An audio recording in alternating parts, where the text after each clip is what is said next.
In today's video, I'm going to teach you how to add a security key and passkeys in ChatGPT. By the end, you'll have a stronger, faster way to sign in without relying on traditional passwords.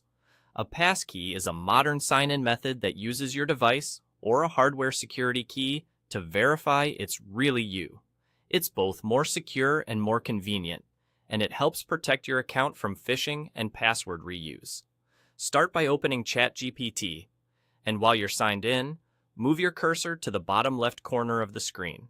There, you'll find your account menu. Click it to open your account options. From this menu, choose Settings. This is where you control preferences for your account and privacy, and where the security features live. Inside Settings, look for the Security section and click it. You'll see an area labeled Security and Passkeys. This is where you manage login protections and add new authentication methods. To begin, click Add. That button takes you directly into the passkey creation flow provided by your device or browser. Next, you'll be directed to the creation of a passkey. This step is handled by your operating system or browser, so the screen may look slightly different depending on whether you're on desktop or mobile.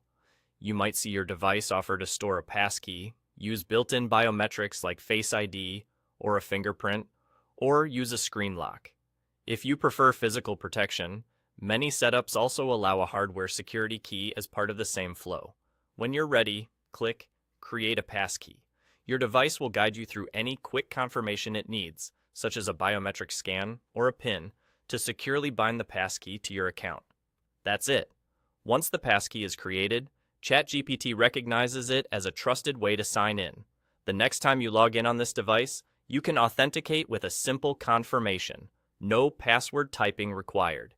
If you later add a hardware security key, it can serve as a portable, highly secure authenticator alongside your device-based passkeys. A few quick tips to get the most out of this setup. Keep your device's screen lock enabled, make sure your browser and operating system are up to date, and consider adding more than one passkey method if you regularly switch devices. If you ever need to review or remove a passkey, simply return to Settings, open Security, and look under Security and Passkeys to manage what you've added. You've just upgraded your ChatGPT account security with minimal effort and maximum protection.